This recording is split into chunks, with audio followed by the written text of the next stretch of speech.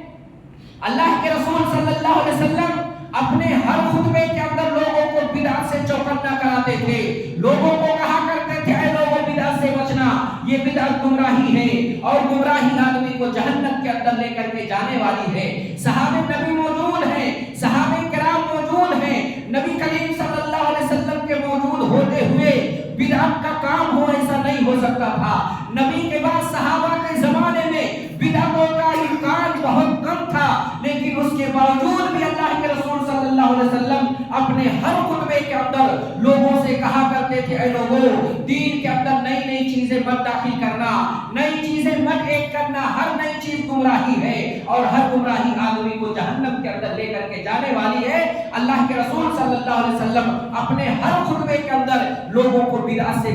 دور رکھتے تھے، لوگوں کو بدعت کے تعلق سے متنبہ کرتے تھے اے لوگوں بدعتوں سے دور رہنا۔ سوال پیدا ہوتا ہے بدعت کیا ہے؟ علامہ ابن تیمیہ رحمہ اللہ بیان فرماتے ہیں، کہتے ہیں ہر وہ کام جس کا حکم اللہ نے نہ دیا ہو، جس کا حکم رسول اللہ نے نہ دیا ہو، جس کا حکم خلفائے راشدین نے نہ دیا ہو، جو خلفائے راشدین نے نہ کیا ہو، صحابہ کرام نے نہ کیا ہو، رسول اللہ نے نہ کیا ہو، نہ اس پر عمل کیا ہو، نہ صحابہ کو حکم دیا ہو، نہ اسے واجب قرار دیا ہو، نہ اسے مستحب قرار دیا ہو، نہ اسے اچھا قرار دیا ہو، یہی بدعت ہے۔ ہر وہ کام جو قرآن کے خلاف میں کیا جائے، قرآن کے حکم کے خلاف کیا جائے، نبی کے حکم کے خلاف کیا جائے، نبی کی سنت کے خلاف کیا جائے، خلفائے راشدین کی سنت کے خلاف کیا جائے، وہی چیز بدعت ہے اور وہی گمراہی ہے۔ وہی گمراہی انسان کو جہنم کے اندر لے کر کے جانے والی ہے۔ کوئی عبادت ہم کریں اور اس پر اللہ کا حکم موجود نہ ہو، نبی کا حکم موجود نہ ہو، صحابہ نے اس فعل کو انجام نہ دیا ہو، لیکن آدمی نیکی سمجھ کر کے کرتا ہو، ثواب سمجھ کر کے کرتا ہو، تقرب سمجھ کر کے کرتا ہو، وہی بدعت ہے۔ اور اس بدعت کے بارے میں اللہ کے رسول صلی اللہ علیہ وسلم نے کہا تھا کہ ہر بدعت گمراہی ہے، ہر گمراہی آدمی کو جہنم کے اندر لے کر کے جانے والی ہے۔ جناب محمد رسول اللہ صلی اللہ علیہ وسلم کی وفات کے بعد امت کے اندر اختلاف تھوڑا سا پیدا ہوا، اللہ کے رسول صلی اللہ علیہ وسلم کے وفات کے مسئلے کو لے کر کے، لیکن جب حضرت ابوبکر صدیق نے خطبہ دیا اور قرآن کریم کی آیتیں پڑھ کر کے سنائی تو حضرت عمر کہتے ہیں مجھے ایسا لگ رہا تھا کہ قرآن کریم کی آیت کریمہ ابھی نازل ہوئی ہے۔ حضرت ابوبکر صدیق کے زمانے میں لوگوں نے زکات دینے سے انکار کر دیا، ایک نئی بدعت داخل کر دیا، کہا ہم زکات جب تک نبی تھے ہم زکات دیتے تھے، اب نبی کی وفات ہو گئی ہے اب ہم زکات نہیں دیں گے۔ ابوبکر نے کہا تھا قسم ہے اللہ کی، قسم ہے اللہ کی، جو نماز اور زکات کے درمیان فرق کرے گا، تفریق کرے گا، میں اس سے قتال کروں گا، میں اس سے لڑائی کروں گا۔ اگر وہ نبی کے زمانے میں اونٹ کے عقال، اونٹ کی رسی کو بھی اگر وہ زکات میں دیتا تھا اور اگر وہ اونٹ کی رسی زکات میں اگر وہ نہ دے گا تو اس سے قتال کروں گا۔ حضرت ابوبکر نے جب سنت کی لوگوں نے مخالفت کی، نبی کی سنت کو نہ مانا، نبی کی باتوں کو نہ مانا، تو ابوبکر صدیق نے اپنے دور خلافت میں ان لوگوں سے قتال کیا جنہیں مانعین زکات کے نام سے جانا جاتا ہے۔ یہ سلسلہ چلتا رہا، نبوت کے دعوے داروں نے نبوت کا دعویٰ کیا، ان سے بھی مسلمانوں نے قتال کیا تاکہ دین کی دفاع ہو سکے، تاکہ قرآن کی حفاظت ہو سکے، نبی کی سنت کی حفاظت ہو سکے۔ یہ سلسلہ چلتا رہا۔ میرے بھائیوں، اس امت کے اندر سب سے پہلی بدعت جو داخل ہوئی وہ بدعت الخوارج کے نام سے جانا جاتا ہے۔ جب سیدنا علی اور حضرت معاویہ کے درمیان جنگ صفین مطمئن ہوئی، اس کے اندر صلح یہ ہوا کہ حکم متعین کر دیا جائے، فیصلہ کرنے والے متعین کر دیا جائے، اور حکمین کی موجودگی میں جو دونوں کو رائے دیں گے اسی رائے کو مانا جائے گا۔ ایک فرقہ نکلا جسے خوارج کہا جاتا ہے۔ حرقوس بن زہیر جو ان کا سرگنا تھا، اس نے کہا یہ لوگوں کو کیا ہو گیا ہے، انہوں نے قرآن کو حکم نہیں مانا، انہوں نے جو ہے مخلوق کو حکم مان لیا، کہا یہ تو کافر ہو گئے ہیں۔ اللہ کہتا ہے جو اللہ کے نازل کردہ چیزوں کے علاوہ کوئی فیصلہ کرے گا وہ کافر ہو جائے گا۔ وہ قرآن کی آیتیں پڑھ کر کے لوگوں کو گمراہ کرتے رہے، بالآخر ان کو جو ہے وہاں سے نکالا گیا، وہ بھاگ کر کے جو ہے مقام حرورہ میں آئے، اور اس وجہ سے انہیں حروریہ کہا جاتا ہے۔ سب سے پہلے یہ فرقہ جو ہے بدعت الخوارج کے نام سے جانا جاتا ہے، جس نے سب سے پہلے جو ہے صحابہ کرام کو کافر کہا، اور حکمین جو بنے تھے اس کو انہوں نے کافر کہتے ہوئے اپنی ایک جماعت کو بنا لیا۔ سوال پیدا ہوتا ہے یہ فرقہ گمراہ کیسے ہوا؟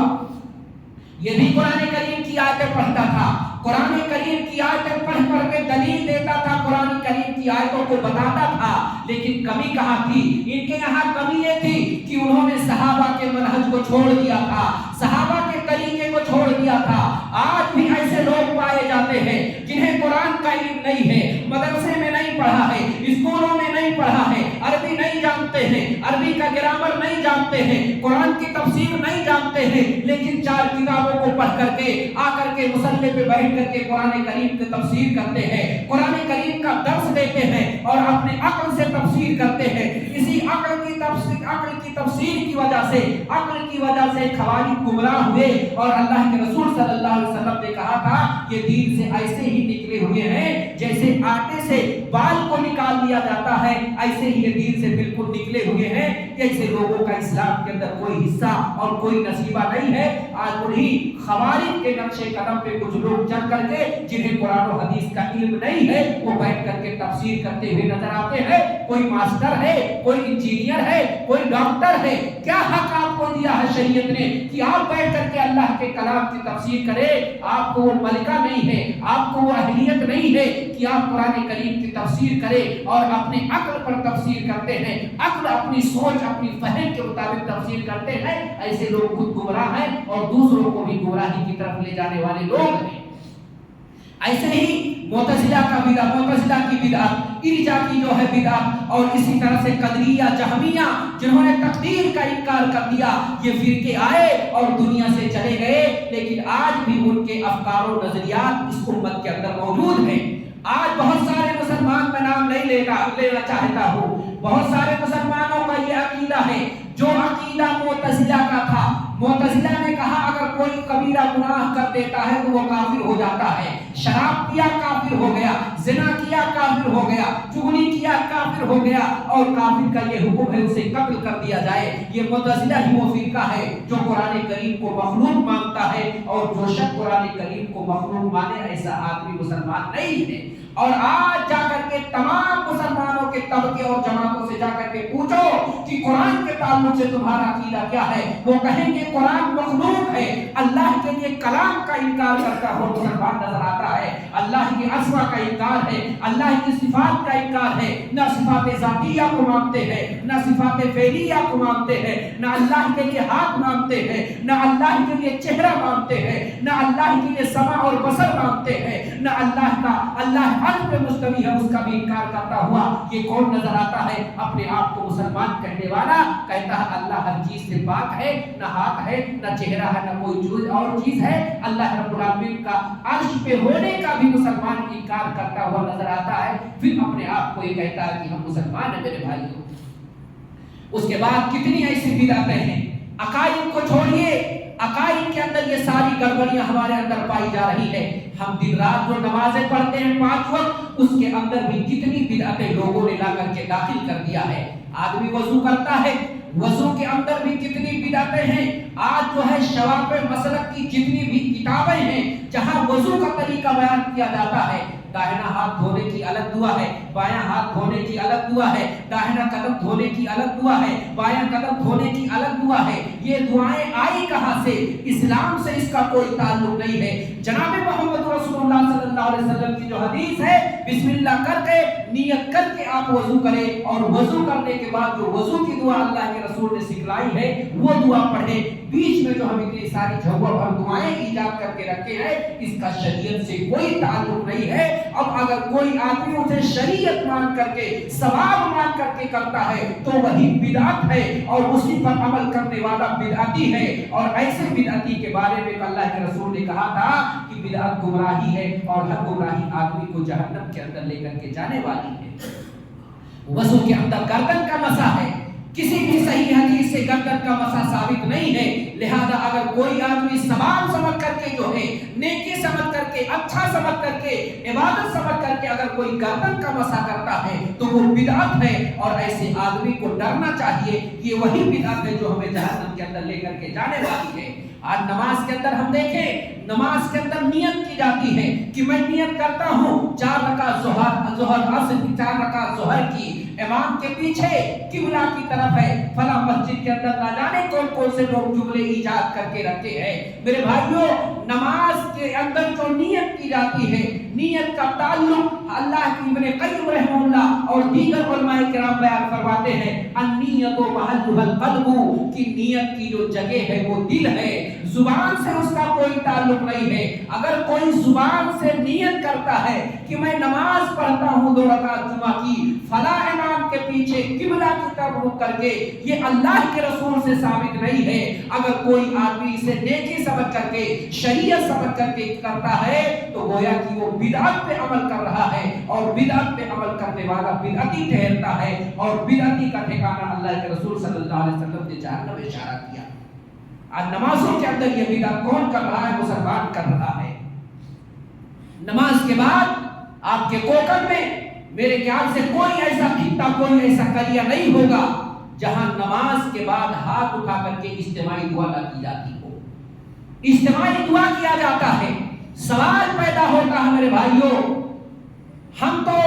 اللہ کے ماننے والے ہیں، ہم تو جناب محمد رسول اللہ کو ماننے والے ہیں، ہم نے کلمہ اللہ کا پڑھا ہے، ہم نے کلمہ رسول اللہ کا پڑھا ہے، پھر یہ جو چیزیں ہم عمل کر رہے ہیں، کیا ہمیں توفیق ملتی ہے کہ کبھی ہم پوچھیں کسی سے، کبھی ہم جانچیں، کبھی ہم پرکھیں کہ جو ہم نمازیں پڑھ رہے ہیں ہماری نماز سنت کے مطابق ہے یا ہماری نماز سنت کے مطابق نہیں ہے؟ ہم جو یہ دعائیں اجتماعی مانگ رہے ہیں کیا اللہ کے رسول سے ثابت ہے؟ اللہ کے رسول سے ثابت ہے یا اللہ کے رسول سے ثابت نہیں ہے؟ صحابہ کرام سے اس کا ثبوت ملتا ہے یا صحابہ کرام سے اس کا ثبوت نہیں ملتا ہے؟ میرے بھائیوں، پوری حدیث کھٹال ڈالے آپ، پوری حدیث کھٹال ڈالے آپ، صحابہ کی روایات اور ماثورات کو آپ پڑھ ڈالے، آپ کو کہیں بھی اس کا ثبوت نہیں ملے گا کہ صحابہ کرام نے اجتماعی دعا نماز کے بعد کیا ہو۔ اللہ کے رسول سے کوئی حدیث ثابت نہیں ہے، اللہ کے رسول کا کوئی فعل ثابت نہیں ہے کہ فرض نماز کے بعد ہاتھ اٹھا کر کے اجتماعی دعا امام کے ساتھ کیا جائے۔ یہ نماز کے بعد ہاتھ اٹھا کر کے اجتماعی دعا کرنا بدعت ہے، یہ نہ قرآن کریم سے ثابت ہے، نہ اللہ کے رسول کی سنت سے ثابت ہے، نہ کسی صحابہ سے ثابت ہے۔ لہذا فرض نمازوں کے بعد ہاتھ اٹھا کر کے ایک ساتھ دعا کرنا، اجتماعی اور اکٹھا دعا کرنا، یہ بدعت ہے۔ اس بدعت سے اجتناب کرنے کی میرے بھائیوں ضرورت ہے ہمیں اور آپ کو۔ اللہ یہ نہیں چاہتا کہ آپ بہت زیادہ عمل کریں،